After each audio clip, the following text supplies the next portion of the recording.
إن الحمد لله نحمده ونستعينه ونستغفره ونعوذ بالله من شرور أنفسنا ومن سيئات أعمالنا من يهده الله فلا مضل له ومن يضلل فلا هادي له وأشهد أن لا إله إلا الله وحده لا شريك له وأشهد أن سيدنا محمدا عبده ورسوله وصفيه وحبيبه بلغ الرسالة وأدى الأمانة ونصح للأمة وجاهد في سبيل الله حتى أتاه اليقين.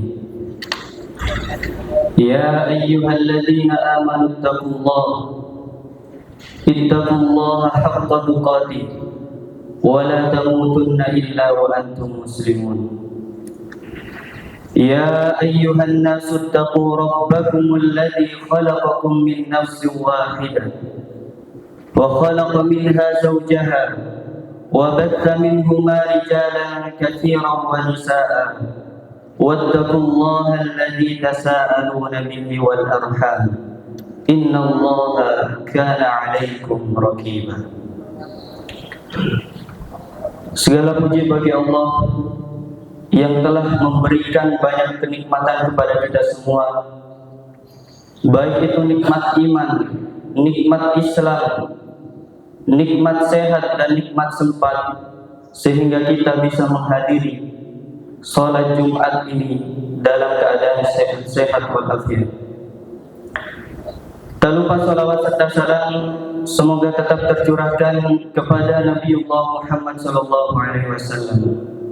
Allahumma salli wa sallim wa barik alaihi. Kita masih berada di bulan yang mulia, bulan Rabiul Awal, yang dimana pada bulan ini Allah izinkan lahirnya manusia yang paling mulia, Khatamun Nabiyyin, penutup para nabi dan rasul, yaitu Nabiullah Muhammad sallallahu alaihi wasallam. Nabi Muhammad sallallahu alaihi wasallam lahir pada hari Senin di pagi hari di tempat yang sedikit jauh dari Bukit Marwah, dan lahir pada bulan Rabiul Awal, bulan yang kita kenal pada saat ini sebagai bulan kelahiran Nabi Muhammad sallallahu alaihi wasallam. Dari tempat tadi lahirlah sosok yang begitu mulia, yang alam semesta ini seluruhnya menjadi mulia karena kehadirannya. Ketika lahirnya Nabi Muhammad sallallahu alaihi wasallam, yang dihadiri oleh 4 perempuan, yang termasuk ibu Nabi Muhammad sallallahu alaihi wasallam, yang diantaranya perempuan tersebut adalah Suwaibah. Yang Suwaibah ini merupakan budak dari Abu Lahab.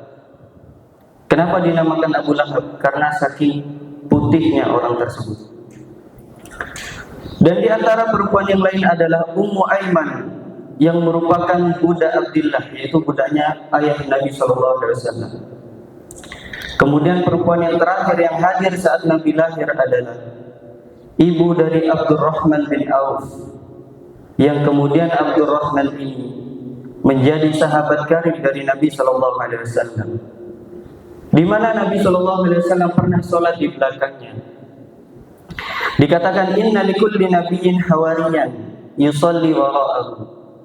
Sesungguhnya setiap nabi itu punya sahabat karib yang dia sholat di belakangnya. Dan Nabi sallallahu alaihi wasallam menamakan Abdurrahman bin Auf sebagai hawariyun karena beliau pernah sholat di belakangnya. Nah, kemudian ketika lahir Nabi sallallahu alaihi wasallam, Suwaibah mengabarkan kakek Nabi sallallahu alaihi wasallam, yaitu Abdul Muthalib, yang kebetulan sedang berada di sebelah Ka'bah. Selain mengabarkan kakeknya, Suwaibah juga mengabarkan tuannya, paman Nabi sallallahu alaihi wasallam, yaitu Abu Lahab. yang kemudian Abu Lahab merasa sangat gembira dengan kelahiran Nabi Muhammad sallallahu alaihi wasallam. Sampai-sampai Abu Lahab memerdekakan Suwaibah.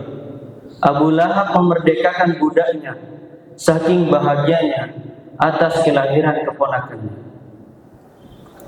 Diriwayatkan oleh Imam Bukhari, anna Abu Lahab ru'ya fil manam ba'da mautihi wa akhbara man ra'ahu annahu yukhaffafu anhu min adabin nar kulla yawmi itsnain. Dijelaskan dalam hadis yang diriwayatkan oleh Imam Bukhari bahwasanya salah seorang pernah ditampakkan dalam mimpinya tentang Abu Lahab ketika Abu Lahab telah meninggal.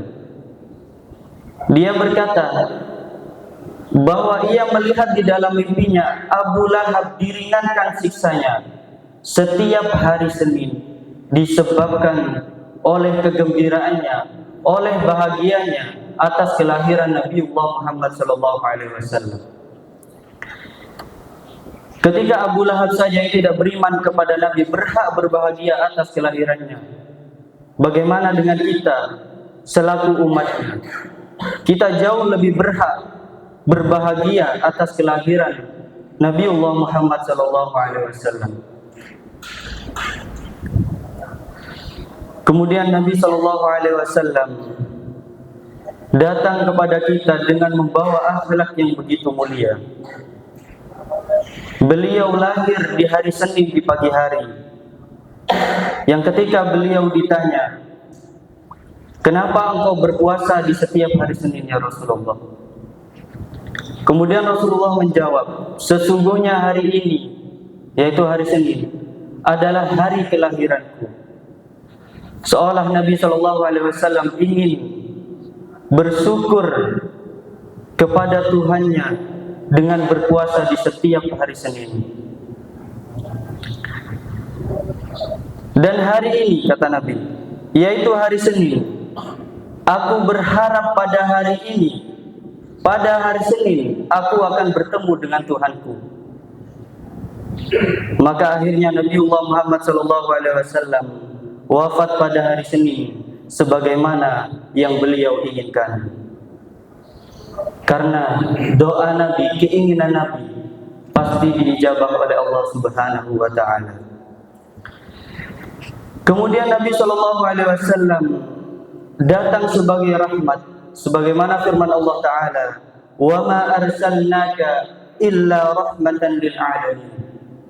Dan tidaklah aku mengutusmu wahai Muhammad kecuali menjadi rahmat bagi seluruh semesta alam. Imam Tirmizi meriwayatkan, "Ar-rahimuna yarhamhumur rahman."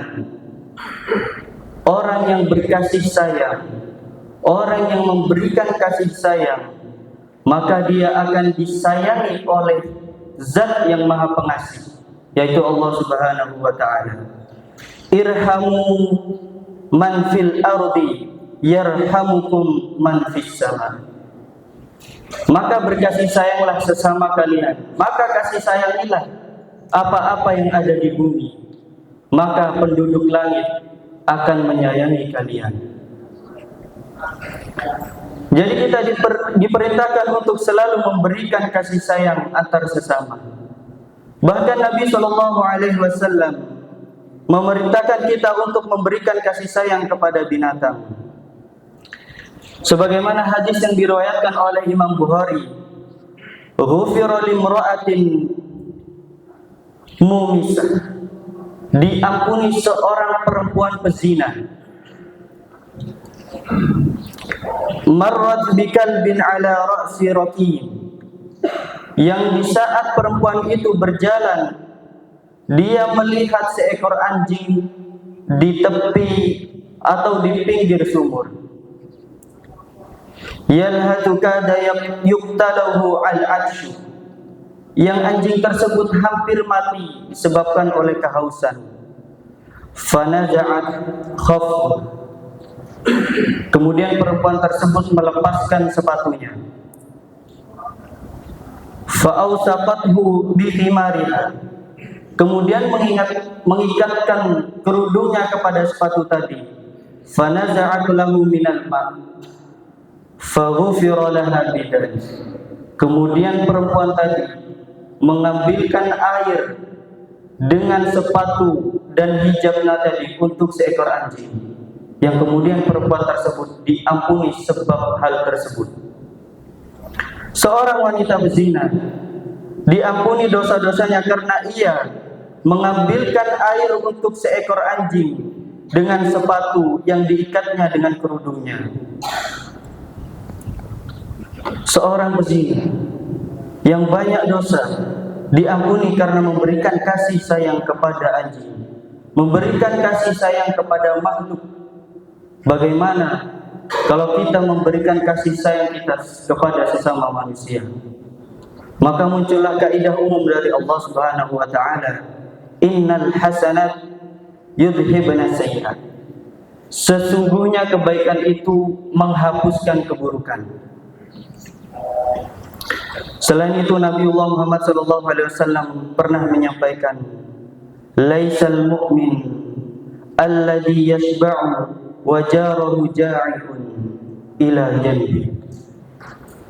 Tidaklah dikatakan sebagai seorang mukmin ketika dia merasa kenyang sedangkan tetangganya kelaparan sampai ke lambung-lambungnya.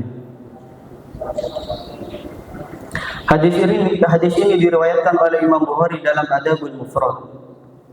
Hadis ini mendorong agar kita selalu peduli kepada tetangga kita, agar kita selalu peduli kepada sesama kita, menolong ketika mereka kesusahan, memberi ketika mereka kekurangan. Aqulu qawli hadza wa astaghfirullah li wa lakum.